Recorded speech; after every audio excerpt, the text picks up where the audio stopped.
എല്ലാവർക്കും മാജിക് ലൈഫിൻ്റെ പുതിയൊരു വീഡിയോയിലേക്ക് സ്വാഗതം. അപ്പം ഞാനിന്ന് ഒരു മത്തങ്ങ എരിശ്ശേരിയാണ് ഉണ്ടാക്കാൻ പോകുന്നത്. അപ്പം ഞാൻ മത്തങ്ങയും അതുപോലെ തന്നെ പച്ചമുളകും കൂടി കുക്കറിൽ നന്നായിട്ട് കുറച്ച് ഉപ്പും മഞ്ഞൾപ്പൊടിയും കൂടി ഇട്ട് നന്നായിട്ടൊന്ന് വേവിച്ചെടുത്തിട്ടുണ്ട്.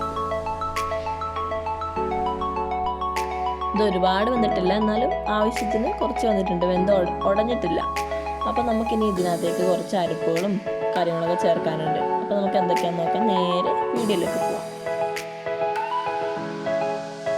അപ്പോൾ നമുക്ക് മിക്സിയുടെ ജാറിലേക്ക് ഒരു 1/4 കപ്പ് തേങ്ങ എടുക്കാം. അതിലേക്ക് ഒരു 2 നുള്ള് ജീരകം ചേർത്ത് കൊടുക്കാം. ഒരു 1/4 ടീസ്പൂണോളം മഞ്ഞൾപ്പൊടി, 4 അല്ലി വെളുത്തുള്ളിയും കൂടി ഇതിനകത്തേക്ക് ചേർത്ത് കൊടുക്കാം. ഇതൊന്ന് അരഞ്ഞു കിട്ടാനുള്ള വെള്ളം കൂടി ചേർത്ത് നന്നായിട്ടൊന്ന് അരച്ചെടുക്കാം. നന്നായിട്ട് അരച്ചെടുത്തിട്ടുണ്ട്.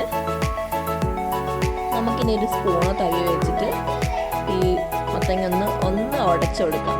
നന്നായിട്ട് അങ്ങനെ ഉടയ്ക്കേണ്ട, എന്നാലും ഒന്ന് ചെറുതായിട്ടൊന്ന് ഉടച്ചു കൊടുക്കാം. അരച്ച് വെച്ച അരപ്പ് നമുക്കിനി ഇതിനകത്തേക്ക് ചേർത്ത് കൊടുക്കാം.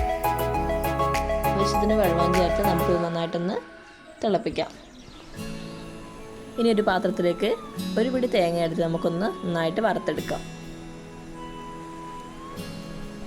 തേങ്ങ ഒരു ബ്രൗൺ കളർ ആവുന്ന വരെ നമുക്ക് നന്നായിട്ടൊന്ന് വറുത്തെടുക്കാം. വറുത്തെടുത്ത തേങ്ങ നമുക്ക് ഈ കറിയിലേക്ക് ചേർത്ത് കൊടുക്കാം. ഇനി നമുക്ക് കടുക് വറുക്കാനായി ഒരു പാത്രത്തിലേക്ക് 2 ടേബിൾ സ്പൂണോളം എണ്ണ എടുക്കാം. ഇതിലേക്കൊരു 1/4 ടീസ്പൂണോളം കടുക് ചേർത്ത് കൊടുക്കുന്നുണ്ട്. കടുക് പൊട്ടി വരുമ്പോൾ അതിലേക്ക് നമുക്ക് കറിവേപ്പിലയും ചുവന്ന മുളകും കൂടി ചേർത്ത് നന്നായിട്ട് ഇളക്കി വഴറ്റിയെടുക്കാം.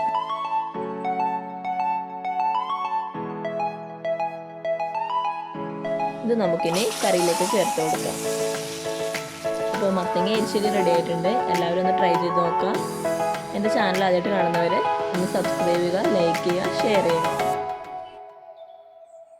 അടുത്ത വീഡിയോയിൽ കാണുന്നവരെ ബൈ.